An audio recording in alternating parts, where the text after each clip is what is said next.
السلام علیکم ورحمۃ اللہ وبرکاتہ۔ ناظرین، امید کرتا ہوں سب خیریت آفیت کے ساتھ ہوگی۔ آئیے انشاءاللہ عز و جل آج کی اس ویڈیو میں اردو کتاب بہار شریعت حصہ اول کا پارٹ نمبر 22 پڑھیں گے۔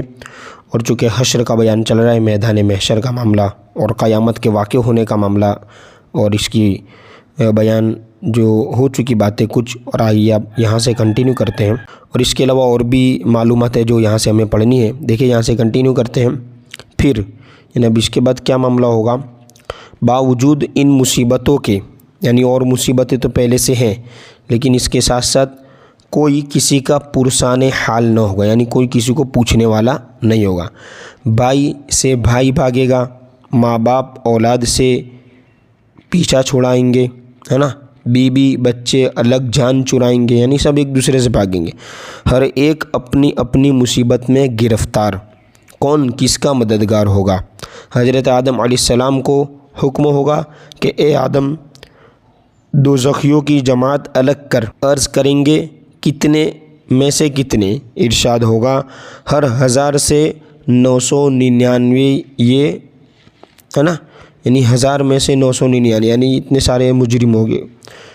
یہ وہ وقت ہوگا کہ بچے مارے غم کے، یعنی غم کے مارے بوڑھے ہو جائیں گے۔ حمل والی کا حمل ساکت ہو جائے گا۔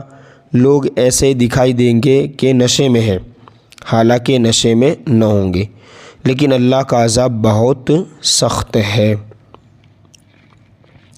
غرض کس کس مصیبت کا بیان کیا جائے، 1 ہو 2 ہو 100 ہو 1000 ہو تو کوئی بیان بھی کرے۔ 1000 مصائب، یعنی کئی ہزار مصائب مصیبتیں، اور وہ بھی ایسے شدید کہ الامان یعنی اللہ کی، اس سے ہم پناہ مانگتے ہیں۔ اور یہ سب تکلیفیں 2-4 گھنٹے 2-4 دن 2-4 ماہ کی، یعنی مہینے کی نہیں، بلکہ قیامت کا دن کہ 50,000 برس کا ایک دن ہوگا۔ قریب آدھے کے گزر چکا ہے، اور بھی تک اہل محشر اسی حالت میں ہے، یعنی کون سی حالت میں؟ آدھا دن ہو گیا کہ اب آپس میں مشورہ کریں گے کہ کوئی اپنا سفارشی ڈھونڈنا چاہیے کہ ہم کو ان مصیبتوں سے رہائی دلائے۔ ابھی تک تو یہی نہیں پتہ چلتا ہے کہ آخر کدھر کو جانا ہے۔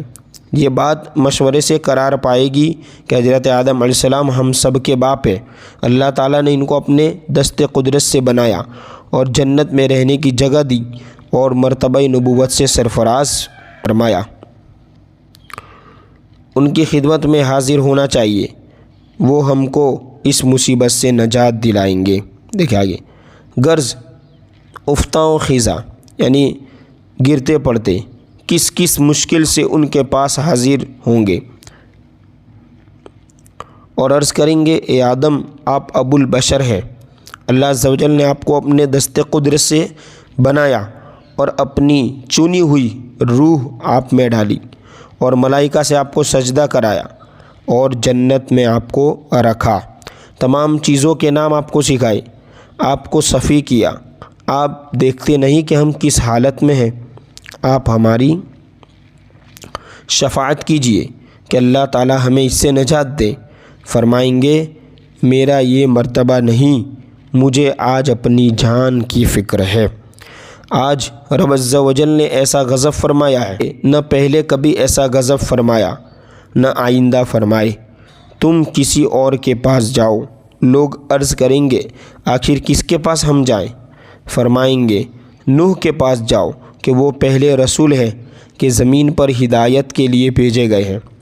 لوگ اسی حالت میں حضرت نوح علیہ السلام کی خدمت میں حاضر ہوں گے اور ان کے فضائل بیان کر کے عرض کریں گے کہ آپ اپنے رب کے حضور ہماری شفاعت کیجئے کہ وہ ہمارا فیصلہ کر دے۔ یہاں سے بھی وہی جواب ملے گا، حضرت آدم کی بارگاہ سے جو جواب ملا وہی جواب کہ میں اس لائق نہیں، مجھے اپنی پڑی ہے، تم کسی اور کے پاس جاؤ۔ عرض کریں گے آپ ہمیں کس کے پاس بھیجتے ہیں؟ فرمائیں گے تم ابراہیم خلیل اللہ کے پاس جاؤ کہ ان کو اللہ نے مرتبہ خلت سے ممتاز فرمایا ہے۔ لوگ یہاں حاضر ہوں گے، وہ بھی یہی جواب دیں گے کہ میں اس کے قابل نہیں، مجھے اپنا اندیشہ ہے، یعنی مجھے اپنے بارے میں خوف ہے۔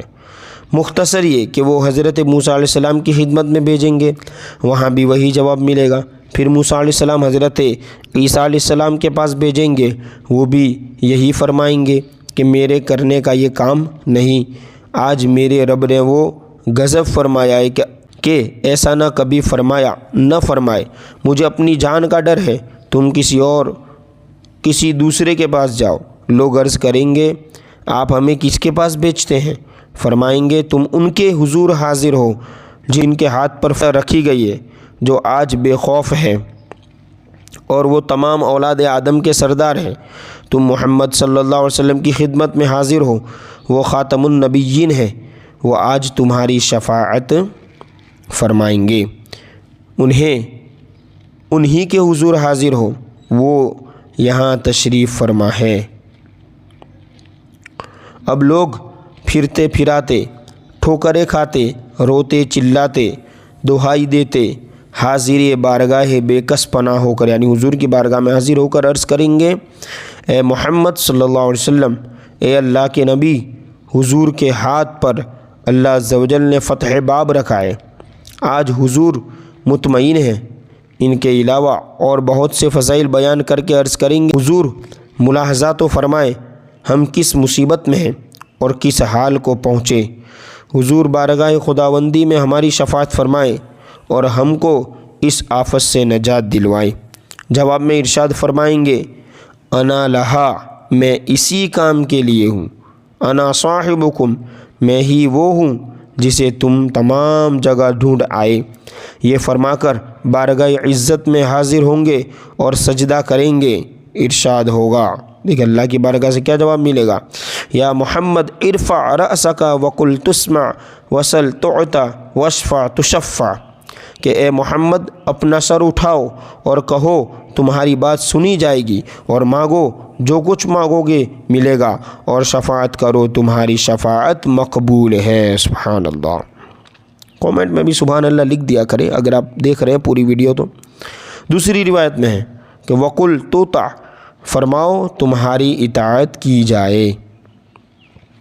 دیکھیں پھر تو شفاعت کا سلسلہ شروع ہو جائے گا، یہاں تک کہ جس کے دل میں رائی کے دانے سے کم ہے نا، رائی کے دانے سے کم بھی ایمان ہوگا، اس کے لیے شفاعت فرما کر اسے جہنم سے نکالیں گے، یہاں تک کہ جو سچے دل سے مسلمان ہوا اگرچہ اس کے پاس کوئی نیک عمل نہیں ہے، اسے بھی دوزخ سے نکالیں گے۔ اب تمام انبیاء اپنی امت کی شفاعت فرمائیں گے، اولیاء کرام یعنی ولی، شہداء یعنی شہید، علماء عالم، ٹھیک ہے، مفتیان کرام بڑی بڑی شخصیتیں، حفاظ یعنی حافظ، حجاج یعنی حاجی لوگ، بلکہ ہر وہ شخص جس کو کوئی منصب دینی عنایت ہوا، یعنی دین میں کوئی مرتبہ انہیں ملا، اپنے متعلقین یعنی اپنے تعلق والے چاہنے والوں کی شفاعت کرے گا۔ نابالغ بچے جو مر گئے ہیں اپنے ماں باپ کی شفاعت کریں گے، یہاں تک کہ علماء کے پاس کچھ لوگ آ کر عرض کریں گے ہم نے آپ کے وضو کے لیے فلاں وقت میں پانی بھر دیا تھا، کوئی کہے گا کہ میں نے آپ کو استنجے کے لیے ٹیلا دیا تھا، علماء ان تک کی شفاعت کریں گے۔ سبحان اللہ۔ بھائی یہ پارٹ نمبر 23 آگے اس ویڈیو میں کنٹینیو پڑھیں گے۔